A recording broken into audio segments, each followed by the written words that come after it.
Hello, welcome to day 133 of reading and praying through the Bible. Today we are reading number 16 from the NKJV version. Now Korah, the son of Izhar, the son of Kohath, the son of Levi, with Dathan and Abiram, the sons of Eliab, and On, the son of Peleth, sons of Reuben, took men, and they rose up against Moses with some of the children of Israel, 250 leaders of the congregation, representatives of the congregation, men of renown. They gathered together against Moses and Aaron and said to them, "You take too much upon yourselves, for all the congregation is holy, every one of them, and the Lord is among them. Why then do you exalt yourself above the assembly of the Lord?" So when Moses heard it, he fell on his face, and he spoke to Korah and all his company, saying, "Tomorrow morning the Lord will show who is his and who is holy, and will cause him to come near to him. That one whom he chooses, he will cause to come near to him. Do this, take censers, Korah and all your company, put fire in them, and put incense in them before the Lord tomorrow. It shall be that the man whom the Lord chooses is a holy one. You take too much upon yourselves, you sons of Levi."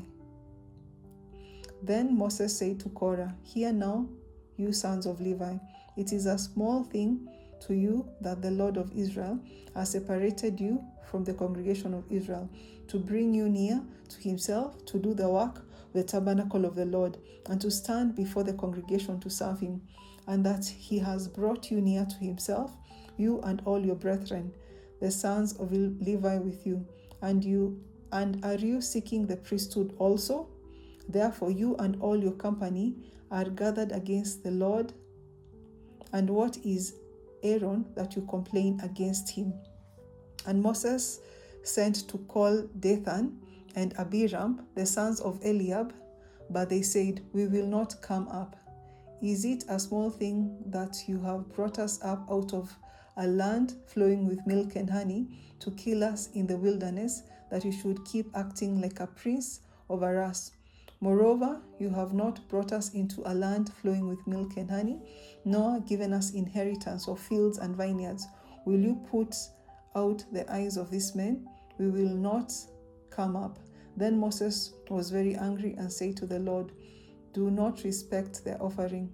I have not taken one donkey from them, nor have I hurt one of them."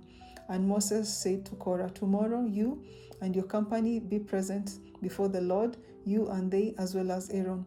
Let it take his censer and put incense in it, and each of you bring his censer before the Lord, 250 censers, both you and Aaron, each with his censer.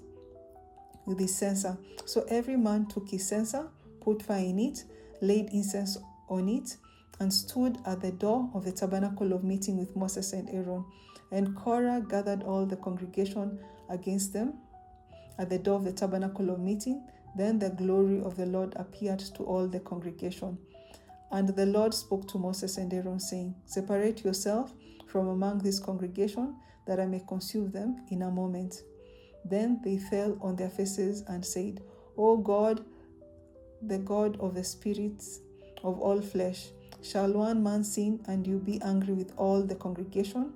So the Lord spoke to Moses, saying, "Speak to the congregation, saying, Get away from the tent of Korah, Dathan, and Abiram." Then Moses rose, went to Dathan and Abiram, and the elders of Israel followed him. And he spoke to the congregation, saying, "Depart now from the tents of these wicked men, touch nothing of theirs, lest you be consumed in all their sin." So they got away from around the tent of Korah, Dathan, and Abiram, and Dathan and Abiram came out and stood at the door of their tents with their wives, their sons, and their little children. And Moses said, "By this you shall know that the Lord has sent me to do all these works, for I have not done them of my own will.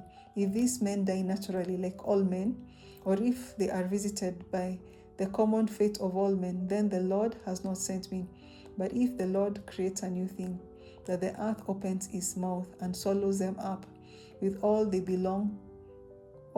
belongs to them, and they go down alive into the pit. Then you will understand that these men have rejected the Lord. Now it came to pass, as he finished speaking all these words, that the ground split apart under them, and the earth opened its mouth and swallowed them up, with their household and all the men with Korah and all their goods. So they and all those with them went down alive into the pit. The earth closed over them, and they perished from among the assembly. Then all Israel who were around them fled at their cry, for they said, "Lest the earth swallow us up also." And a fire came out from the Lord and consumed the 250 men who were offering incense. Then the Lord spoke to Moses, saying, "Tell Eleazar, the son of Aaron the priest, to pick up the censers out of the blaze, for they are holy, and scatter the fire some distance away. The censers of these men who sinned against their own souls, let them be made into hammered plates as a covering for the altar, because they presented them before the Lord. Therefore they are holy, and they shall be assigned to the children of Israel." So Eleazar the priest took the bronze censers, which those who were burnt up had presented, and they were hammered out as a covering on the altar, to be a memorial to the children of Israel, that no outsider who is not a descendant of Aaron should come near to offer incense before the Lord, that he might not become like Korah and his companions, just as the Lord had said to him through Moses. On the next day, all the congregation of the children of Israel complained against Moses and Aaron, saying, "You have killed the people of the Lord." Now it happened, when the congregation had gathered against Moses and Aaron, that they turned towards the tabernacle of meeting, and suddenly the cloud covered it, and the glory of the Lord appeared. Then Moses and Aaron came before the tabernacle of meeting, and the Lord spoke to Moses, saying, "Get away from this congregation, that I may consume them in a moment." And they fell on their faces. So Moses said to Aaron, "Take a censer and put fire in it from the altar, put incense on it, and take it quickly to the congregation and make atonement for them. For wrath has gone out from the Lord. The plague has begun." Then Aaron took it as Moses commanded, and ran into the midst of the assembly, and already the plague had begun among the people. So he put in the incense and made atonement for the people, and he stood between the dead and the living. So the plague was stopped. Now those who died in the plague were 14,700, besides those who died in the Korah incident. So Aaron returned to Moses at the door of the tabernacle of meeting, for the plague had stopped.